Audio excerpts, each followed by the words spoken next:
Hello, I'm Bradley Frith, music instrument specialist. I have Rachel, who is a former nurse, a teacher, and someone that had a difficult situation with a student that had a moldy reed. Rachel, tell us all about it. So, 2006, we had a high school student who had left his reed in all three of his brass instruments. And Which instrument was he playing? he just said he played the brass instrument. Okay, plural. probably a saxophone if he had a reed. Keep He going. had more than one instrument, Gotcha. apparently. Gotcha. And did not, I don't know if he didn't know or he chose not to know, Sure. but he did not take his reeds out of his instruments. Okay. And to my knowledge, did not clean them. Gotcha. And he came into the hospital with mold growing in the back of his throat. Whoa. And the doctors and I were trying to figure out during intake how he had mold growing in the back of his throat, because that's an impressive skill. And we found out that he played an instrument. One of the doctors apparently had also played the clarinet, I think, and so he had known about reeds. So we start talking about reeds, and at this point, I don't know about reeds. I did not play instruments that have reeds. I was a violin player, so we didn't do reeds. We did strings. Sure. So I start questioning him, and he explains that the reeds were made out of wood, and woods are very porous, and they like to contain moisture, and they will expand and contract based on the amount of moisture that they are exposed to. His reeds had expanded so much that they had actually required him to loosen whatever the silver part is. The ligature. Yes. He had loosened it several times. Sure.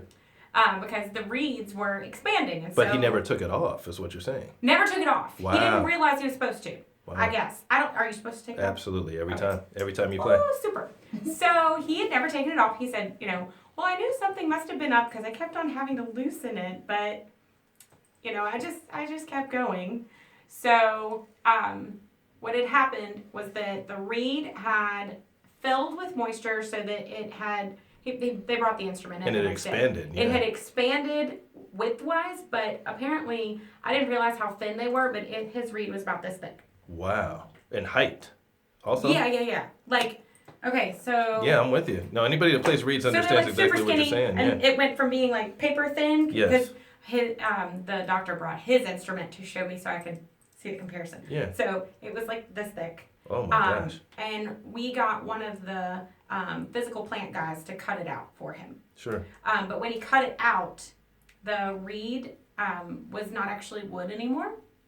It was solid mold, Oh and my the gosh. mold had grown down inside the instrument. Wow. So the physical plant guy, this is kind of gross, but he took several screwdrivers, electrical screwdrivers, and he drilled into it, and we cut his instrument in half, the neck of the instrument. Isn't Sure. that the neck? Is Yes. that the neck? Yes. Yeah. Yes. Okay, so we cut it in half, and the entire inside of the instrument was about a quarter of an inch thick with mold. Oh my gosh. And so he had cleaned around, are the buttons keys? Yes. Okay, so Yes, he the keys. had cleaned around them because he said that it was getting black. Oh wow. And what was actually happening was the mold was growing out the keys. Wow. So he had black porous mold growing on his throat because the mold was living off of the sugars that he was exposing it to with his mouth Right. and attaching to the inside of the brass, because the inside of the brass in an instrument is unfinished. Yes. And it is finished on the outside. Yes. So it has, brass naturally is a fibrous metal, which means things can attach to it and grow, which is how it occurs naturally in nature. And so the mold was attaching like little claws Wow. on the tiny little fibers of the brass. Oh, we and- get it. We get it. We And get so it. it was proliferating throughout the inside of the instrument. Right. And because it had run out of space and was needing somewhere else to go, and he kept on stopping it at the end of the instrument and on the keys, it then decided that every time he would inhale, he was pulling in the spores and they were hitting his throat. So and what attaching. happened to him? How long was the treatment in terms of what he had to He deal was with? on some very high level antibiotics and antibacterials, and he was in the hospital for 4 days. I was gonna say, how long was he out of school? Oh, he was out of school for like 6 weeks Wow. because he was contagious, Did he recover?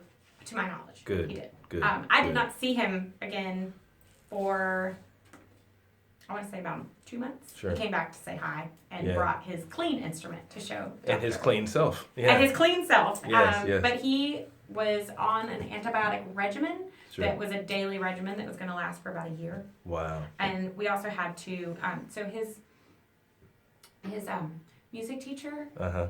had helped him with Sure. the instrument and had swapped some piece of the instrument Yes. with his piece. No. I don't totally know what I'm talking about here, but his music teacher had to be given antibiotics. Because it transferred as well. Oh, heck Yeah.